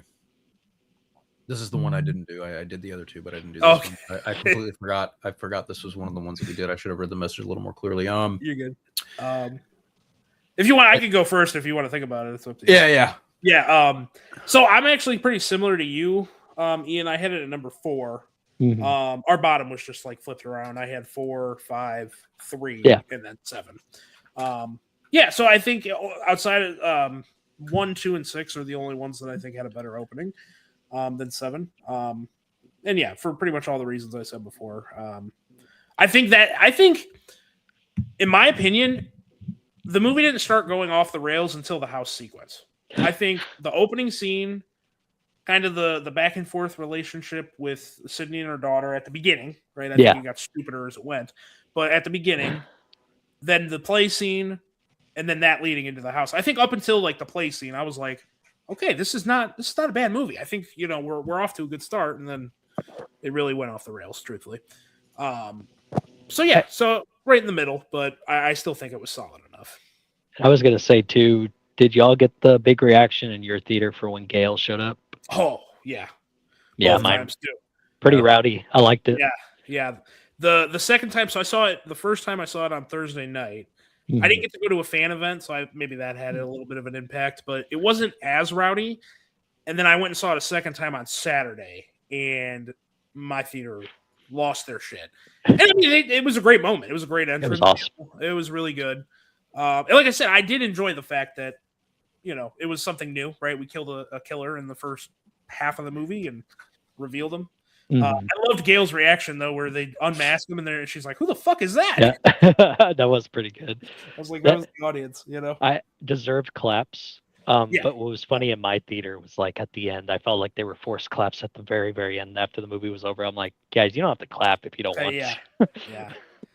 We and just the left. credits Yeah, too were Just leave. very odd choices, because I've always been a fan of the end credits with Scream where they go through the whole cast and kind of show the pictures and stuff like that. Yeah.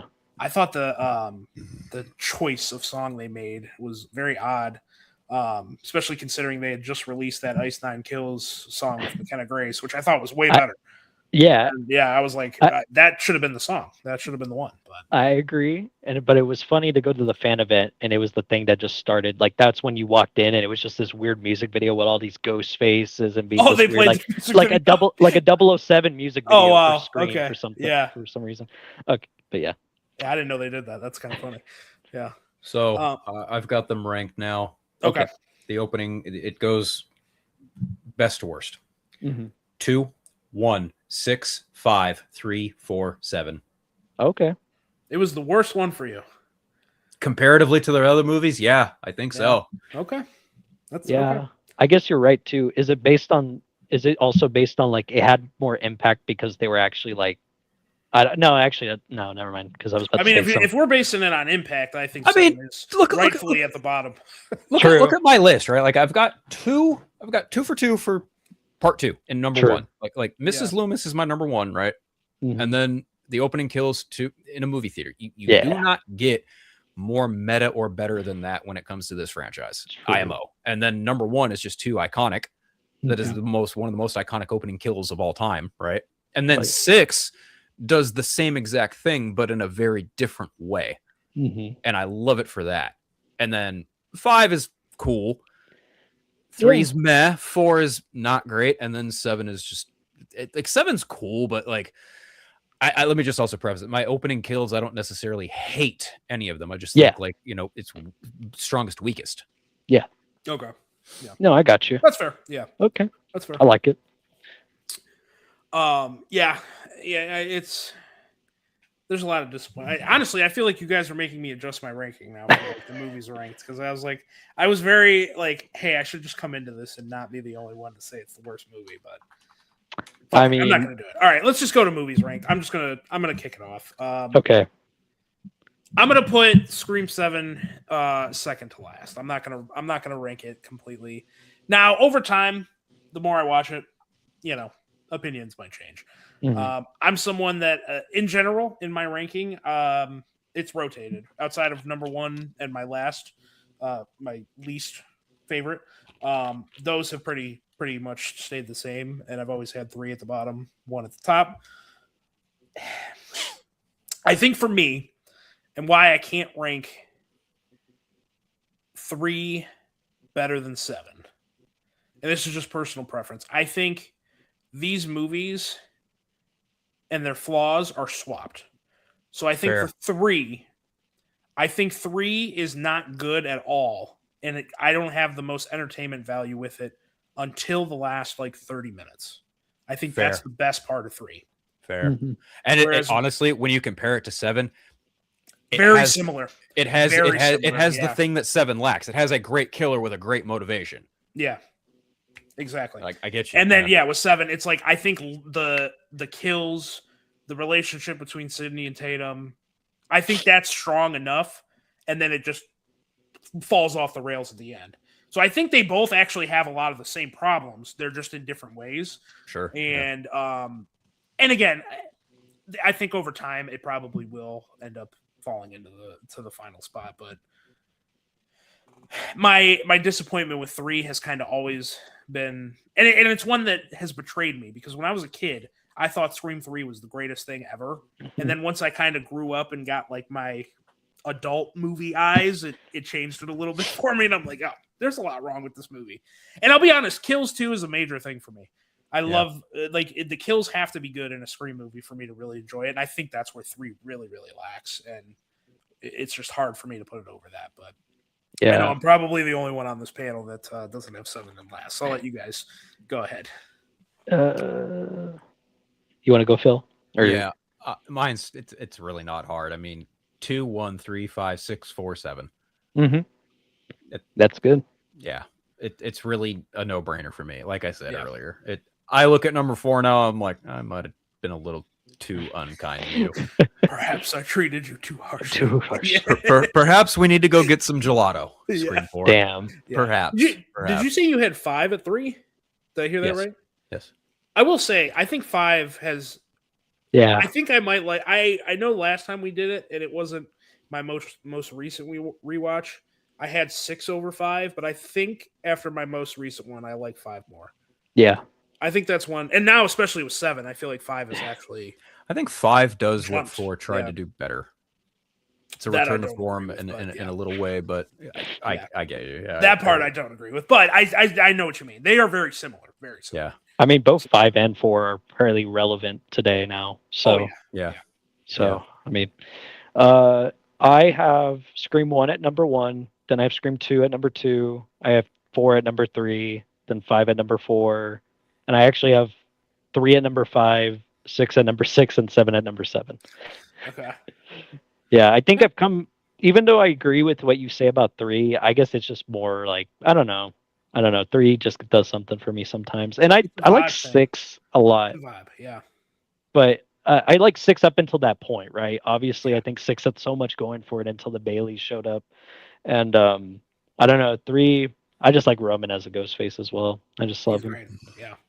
But yeah, that's my ranking for those movies. The benefit I will give Roman, and it's one that I have, it's grown on me, is like they portray siblings that are trying to kill each other very fucking accurately. Yes. The whole back and forth that they have there, I'm like, yeah, that's very accurate to what it looks like to argue with your sibling. So, I think, yeah, in his motive too. I think, regardless of it maybe being considered like pretty out, obviously like very like out like extreme. I mean, you get why you're like, my mom picked you over me, kind of thing. But I'm trying to remember. But in Scream 3's original script they wrote, I think it was Roman was gonna have that one actress that was playing that was gonna be in the Stab movie be his lover, and she was a Sidney Prescott's classmate or something like that. yeah. That was interesting if they were to do that. Yeah, and I think they said that they didn't want to make it because she was playing Sydney in the movie. Oh yeah. So they didn't want to be like, give those weird incestual innuendos and all that stuff. Yeah, But, you're right. yeah. That's But then true. again, when you watch Scream 3 now, Mhm. knowing that Harvey Weinstein was a producer on that movie, yeah. and you Well, that makes get the sense. whole storyline about Maureen and what happened to her in Hollywood, you're like, I can't believe he actually approved that to be in a movie. But I know. Yeah, Yeah. it is really weird because it's I'm like like- that's what you were doing, dude. that was a little bit of projection there, He Only a probably little. just signed off on it and didn't care. Yeah, right. Yeah, I mean, at the time, he'd probably brag about it. It was Yeah, totally. it was different in 2000. I'll say that it was a different time in Hollywood. Okay, so we'll kind of go into the last part and talk about what we want going forward. I know we've kind of touched on it already, Mhm. and I kind of just want to talk about it because I know we've privately talked about it, but haven't said it yet here today. That's the state police that were looking into that AI video for Stu. Never got back to the husband because he was incapacitated for the half of the movie. I got a feeling they're leaving that open for a reason. And based off of some of Matthew Lillard's comments, he got a little tipsy at a fan screening. I don't know if any of you guys saw that. No, I didn't see that. Yeah, he had a drink in hand. Seemed like he had got a little tipsy after watching the movie. And he believes that there was enough left in this movie to still believe that Stu is alive, which I thought was crazy for him to admit publicly after the movie. Maybe I'm, a Stu Truther at this point because I think that would just be the only interesting way to go from here. Maybe we're reading into it. Maybe it's a little bit of back and forth creative arguments because he wants it and Kevin doesn't. I don't know. But where do we think the franchise goes from here? What do we do? What do you guys want? I'll say. What would you want to happen? Well, I guess besides like what Phil said previously, probably shelve it for a while. Yeah. I think if we're gonna give it something, like I said, just two things, like I told y'all, we just need to get away from. It's just no more obsessed fans, no more revenge from family members.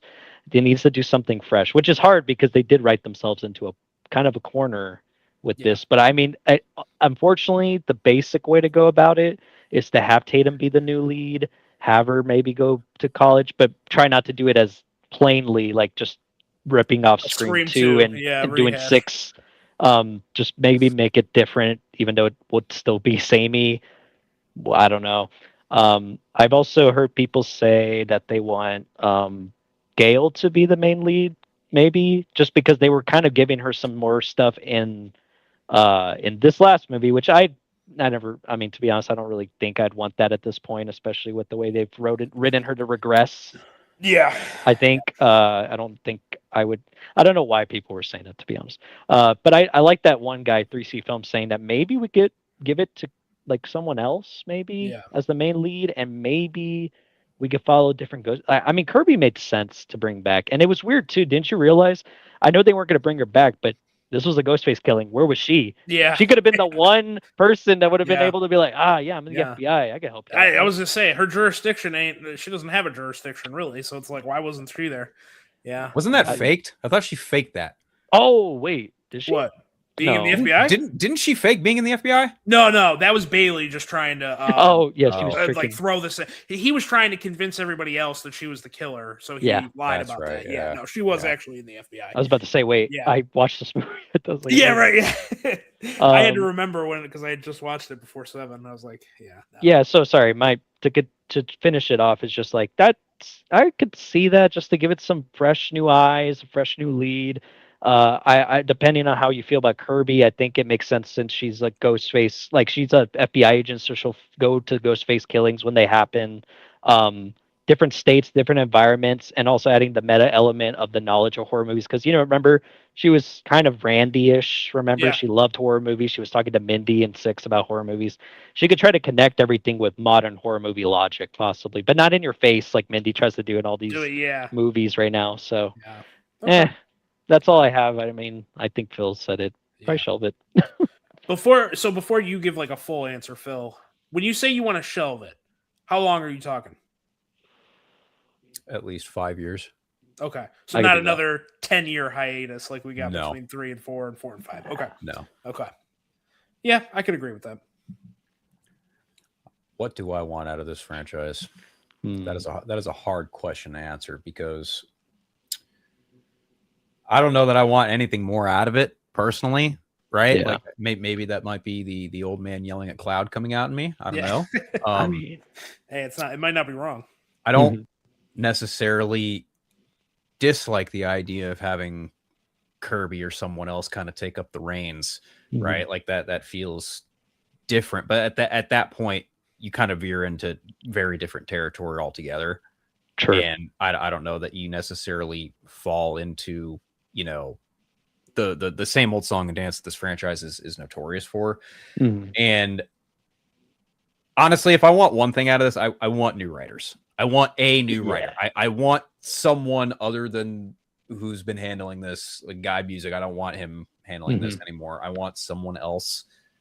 I think you could probably do something with Tatum going forward. I think that's a pretty safe route. I think, bringing back some characters from, 4, 5, and 6 would probably be a little more beneficial down the line because let's face it, Neve Campbell and Courtney Cox are not getting any younger. Like at some point they are going to have to, kind of Han Solo out of the franchise to some extent, right? Like that's honestly, that's what I think you need to do. You need to kill them. Yeah. I agree. You need to kill those two. And as much as it pains me to say it, it's about damn time because listen, you guys killed Dewey in 5. Mhm. You played with the idea of killing Gale in 6 and didn't fully commit to it. And now we're in a movie where Gale and Sydney have escaped again, right? Mhm. Now comes the time for them to, in a way, passing the torch. In other words, no, it's not passing the torch, it's passing the fucking death counter. Yeah. They kind of need to die. Like, Mhm. you can't move on from this franchise until someone kills those two. And Yeah. you effectively make, Melissa Barrera, Jenna Ortega, or even who's the actress who plays Tatum? One of them, Isabel May. Like, you can find if they could find a way to kill those two and move the new era forward, I think that would be an idea. Matter of fact, if you really wanted to have it full circle, fuck it, bring Matthew Lillard back and have him kill them. Oh, yeah.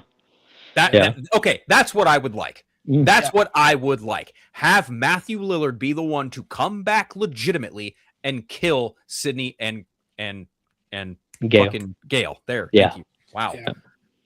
No, I agree. They should, I agree. Especially Gale, dude. In 6. Oh my God. Why were they teasing us with that? Why didn't they just kill her?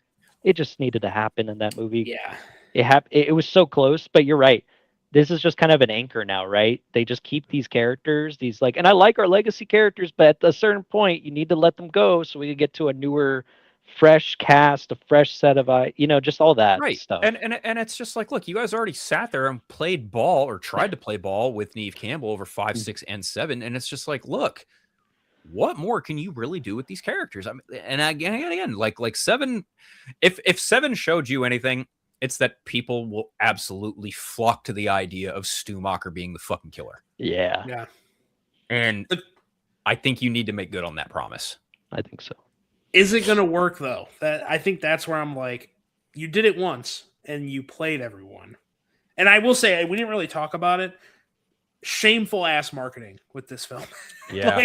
Some of the most shameful, disgraceful marketing I've ever seen for a movie, because they played it up from the beginning that Stu was alive. But see, here's the thing. And then if you do it a second time and it actually is Stu, that actually makes for a very interesting, funny meta commentary on the idea. Yeah. Yeah. Because That's part of the motive too, well, not motive, but like part of the killer reveal in 7 was them also, as much as they were saying that, Scream doesn't work without Sydney, they were also saying, hey, you guys are fucking stupid for thinking Stu's alive. So that's why I'm like, I don't know how, that would work. It would have to be, obviously, I think someone like Kevin Williamson writing it. Yeah. But that's basically what they said. They put the middle finger to Melissa Barrera fans, and they put the middle finger to Stu fans. Yeah. So it was very, very odd.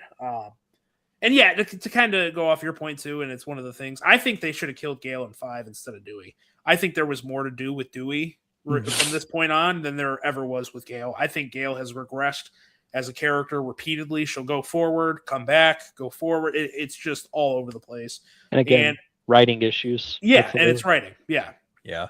So, and I agree. I think if you're going to bring Gale and Sydney back yet again, they have to die. It's at this point.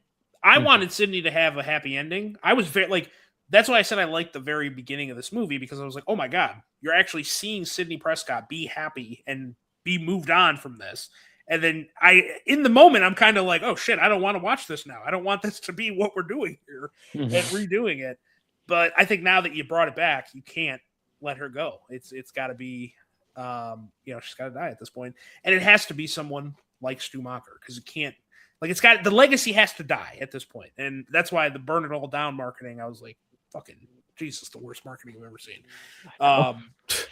Because really, if you do that, like let's say you have him kill Sydney and Gale in one movie, and then in that same movie, maybe you bring back Melissa Barrera, Jenna Ortega, and have Isabel May, and they kill him, or Melissa Barrera is like a anti-hero Ghostface or something, and she gets him or something. That just ends the legacy, and we move on. We go to something, So. Yeah, I get that. And then too, we talked about it. Get Guy Busick the fuck out of here. Don't ever let him touch a pen in this franchise ever again. My ideal, and I kind of said it before, I would love to have Kevin Williamson on the pen and then Radio Silence back in the director's chair, because I think everything that was good about 5 and 6 came from them. and not from the fucking script that they Yeah. did. Fair. And I really loved their like ghost face in the like costume and in the mask. I thought they did a really good job there too. So I think if you get someone like Kevin Williamson's writing with their direction, I think they could do something really, really special. But even if it was Kevin doing both directing and writing, I'd be fine with that as well. Yeah. But yeah, I don't know. I'm kind of in the same boat where it's like, I don't think I'm as harsh on 7 as most people are, but I'm also at the point where I don't know how much excitement I have for the future. Yeah. You know? And I know people showed up for this film, but Yeah. based on the reactions of this film, I don't Yeah. know if I'd see many people going to the next one. But I could be Yeah. wrong. I don't. Yeah. Well, I mean, You the franchise's track record, when you look at the movie that performed the worst, it was Yeah. 4. Yeah. It was It's 4.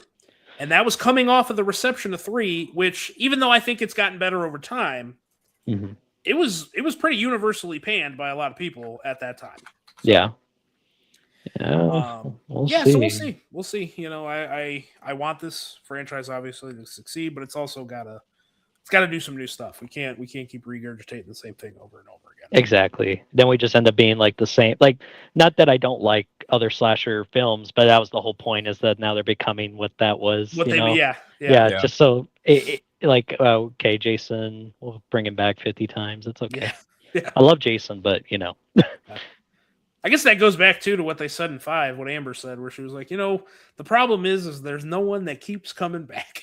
Oh God, yeah. Yeah, I'm like, shit. I mean, And I guess they have to come to their. I guess you're right too, because I think though they did say, why would Stu be alive? I mean, come on, guys, you've been teasing us for 2 movies within your own movies. We just Yeah. do it. We'll bring him back. Yeah. Kill Cindy and Gale. We'll be done with it.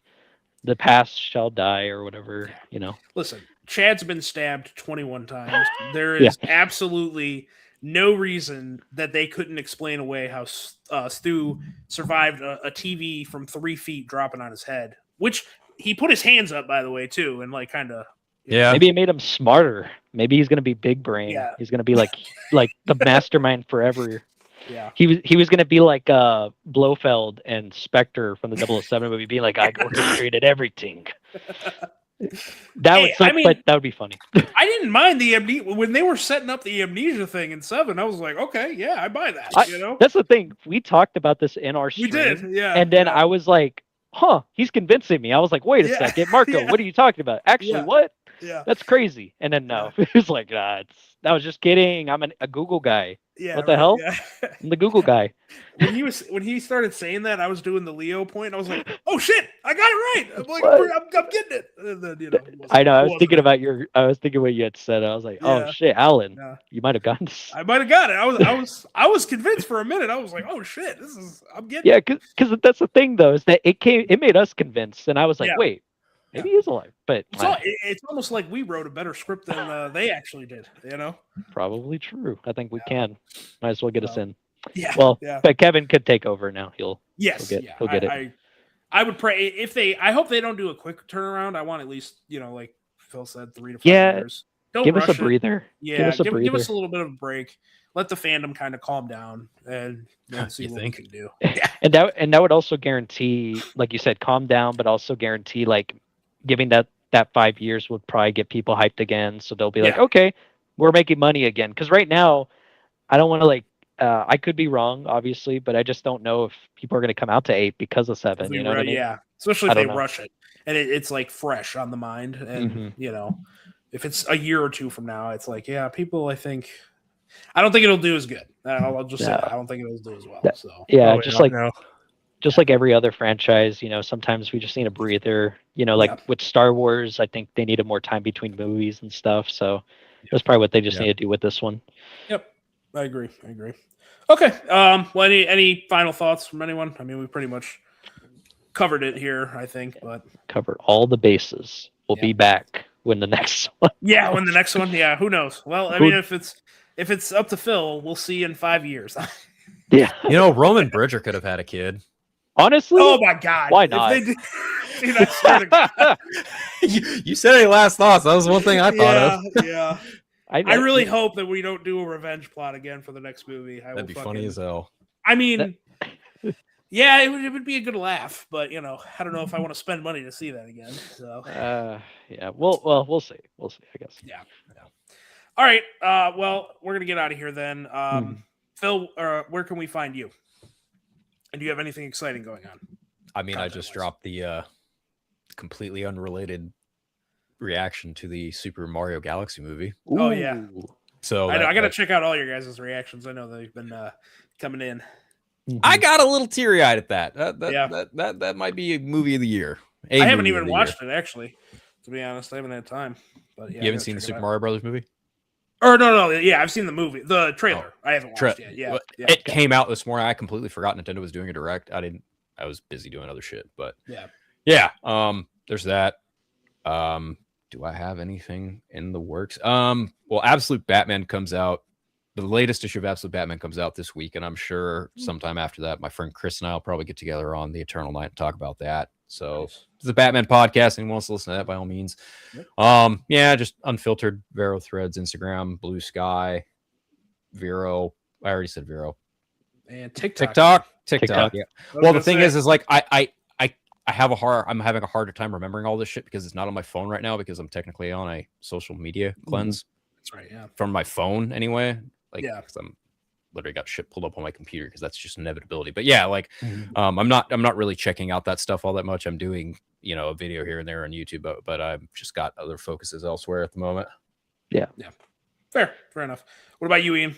Where can we Yeah. find you? What, got anything in the works or anything recently you did you want to shout out? Yeah, you can find me on TikTok, Ian_movies_whatever. I watched Hoppers, I watched The Bride, and I did another video on the Mortal Kombat movie, like trailer too, but I was predicting what we could get. I know it's way too soon, but I'm already predicting what we could do for 3. So I made a whole video. So if anyone wants to check those out, you can. And I just made a YouTube short, or I renamed my YouTube channel to have my same name as Ian_movies_whatever. nice. So you can find me on there Nice. with some shorts and videos. I'm Nice, posting nice. on there too now. So yeah. Nice. Yep. And then you guys can find me AJ Reviews. I'm behind. Like I said, I've been playing the new Resident Evil game, so I'm like 3 videos behind. I'll have probably movie ranking for February coming out here soon. I'm gonna probably go see either the Hoppers or The Bride probably in the next couple days. And then I'll put out a review for Resident Evil Requiem. That'll be my first game review. I think I've enjoyed this so much. It's going to be my first game review on the channel. So that's what I got coming down the pipe. I'm on console too on Wednesday, so I'll probably see you there, Phil. I imagine. I don't know about you, Ian, but I'll probably be coming on more often. I'll try. Yeah, I've been seeing all you guys lately a lot on there. So yeah. So that's pretty much it for us. Everyone, have a great night. Bye. Bye.